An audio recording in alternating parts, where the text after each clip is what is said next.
ሰላም እንዴት ናችሁ? ውድ የሜሪ ቫይታልስ ዩቲዩብ ቻናል ተከታታዮቻችን ደህና ናችሁ ወይ? እንግዲህ ዛሬ መተናል በአንድ ጠቃሚ ጉዳይ ላይ።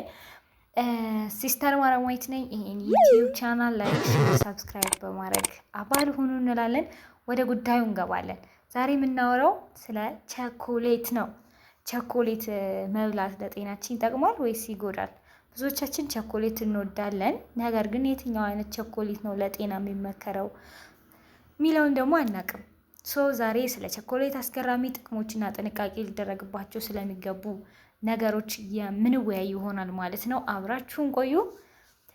አንደኛውም በመጀመሪያ የምናየው የቸኮሌት የጤና ጥቅሞች ነው። ስለዚህ በብዛት ግን የጤና ላይ የሚሰጠው ጥቅም ዳርክ ቸኮሌት ላይ የምናገኘው ነው ማለት ነው። ስለዚህ ለልብ ጤና ይጠቅማል። ጥቁር ቸኮሌት በውስጡ ፍላቮኖይድ የተባሉ ንጥረ ነገሮችን ስለሚይዝ የደም ዝውውርን ያሻሽላል። ከዛ በተጨማሪ ምን ያደርጋል? የደም ግፊትን ለመቀነስ ይረዳናል ማለት ነው። ሌላው ደግሞ ለጭንቀትና ለደስታ ሙድ ቦስተር የምንለውን ቸኮሌት በሰውነታችን ውስጥ ምን አለ ዶፓሚን እና ሴሮቶኒን የተባሉ የደስታ ሆርሞኖች እንዲመረቱ በማድረግ የጭንቀት ስሜትን ይቀንሳል ማለት ነው። ሌላው የአንጎል ብቃት ወይም ብሬን ፋንክሽን የምንለው ነው። ወደ አንጎል የሚሄደውን የደም ዝውውር በመጨመር የማስታወስ ችሎታንና ንቃትን ይጨምርናል ማለት ነው። ዳርክ ቸኮሌት ከሚጠቅሙት ውስጥ በትንሹ ሌላው የምናየው ለቆዳ ጤና ነው። ስኪን ኬር ላይ በውስጡ ባሉ አንቲኦክሲዳንቶች አማካኝነት ቆዳችን ከፀሐይ ጨረር እንዳይጎዳ የመከላከል አቅም አለው ማለት ነው። ጥቁር ቸኮሌት ስንመገብ ይኸው እነዚህም ሁሉ ጥቅሞች ካየን በኋላ ወደ ምን እንሄዳለን? የቸኮሌት ጉዳቶችና ጥንቃቄዎች ነው።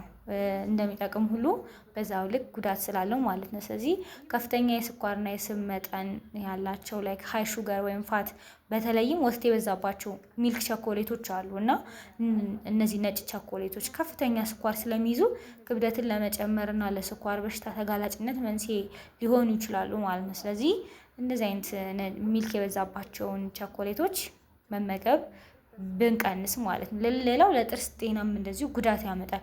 በቸኮሌት በውስጡ ያለው የስኳር ለጥርስ መቦርቦር ዋና ምክንያት ነው። ጣፋጭ ነገር አሁን አትብሉ ይባላል አይደለ? ስለዚህ በቸኮሌት ምን አለው ውስጡ ባለው ስኳር መጠን ጥርስ እንዲቦረቦር ያደርጋል። ሌላ ምንድነው? የእንቅልፍ መዛባት ነው።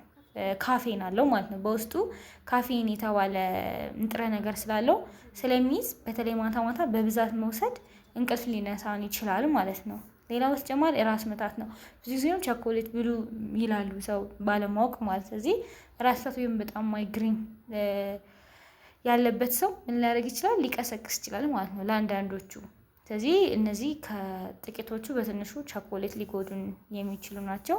ስለዚህ እንደ ባለሙያ ምክር ደግሞ የመጨረሻ ልንላቸው የምንችለው ምንድን ነው?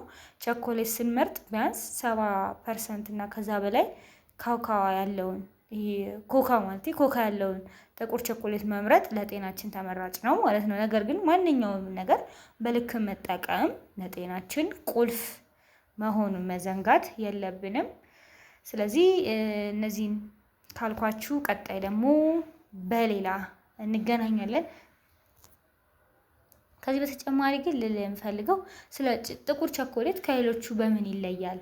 ጥቁር ቸኮሌት ለምንድን ነው ይጠቅማል ያልሽን ካላችሁት፣ አንደኛ የበሽታ የመከላከል አቅም አንቲኦክሲዳንት ከጥቁር ቸኮሌት ከብዙ ፍራፍሬዎች እንደ ብሉቤሪ የተባሉ በላይ የሆኑ አንቲኦክሲዳንቶችን ይዟል ማለት ነው። ይህም የሰውነታችን ሴሎች እንዳያረጁና ለካንሰር እንዳይጋለጡ ይከላከላል ማለት ነው።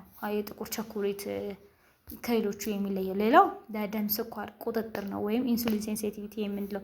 በሚገርም ሁኔታ ጥቁር ቸኮሌት ሰውነታችን ኢንሱሊን በአግባቡ እንዲጠቀም ስለሚረዳ ለስኳር በሽታ ተጋላጭነት ሊቀንስልን ይችላል ማለት ነው። በጣም የሚገርመው ነገር ያለ ስኳር የተዘጋጀ ስለሆነ ነው ጥቁር ቸኮሌት። ሌላው ጥሩ ኮሌስትሮልን ይጨምራል ማለት ነው። ላይክ ይሄ ኤልዲኤል የምንለው መጥፎ የተባለውን ኮሌስትሮል በመቀነስ ጥሩን ኮሌስትሮል ወይም ሃይ ኤችዲኤል ከፍ እንዲል በማድረግ ትልቅ ጥቅም አለው ማለት ነው። ወይም የደም ቧንቧ እንዳይደፈን ይረዳናል ማለት ነው። ኮሌስትሮል ላይ ያለው ጥቅም ይሄ ሁሉ ምንድነው? የጥቁር ቸኮሌት ነው። ሌላው ለማዕድን ምንጭነትም ይጠቀማል። በውስጡ ከፍተኛ የሆነ አይረን፣ ማግኒዥየም፣ ኮፐሮችን ስለያዘ ለደም ማነስና ለጡንቻ ጥንካሬነት ይጠቅመናል ማለት ነው። እንግዲህ ከጥቂቶች ውስጥ እነዚህን ነገሮች ስለያዘ ነው ጥቁር ቸኮሌት ይጠቅማል ሲባል በብዛት መብላት አለብን ማለት ደግሞ አይደለም። አትሊስት በቀን ከ30 እስከ 60 ግራም ከ1 እስከ 2 ቁራጭ መውሰድ በቂ ነው ማለት ነው። ይህንን ነገር ቼክ ማድረጋችሁን እንትን እንዳትሉ ማለት ነው። ስለዚህ ይዘቱን ደግሞ መመልከት ይቻላል። ላይክ ቼክ ሌብል አለ ስትገዙ ምንድነው የመጀመሪያው ዝርዝር ኮካ መሆን እርግጠኛ ሁኑ።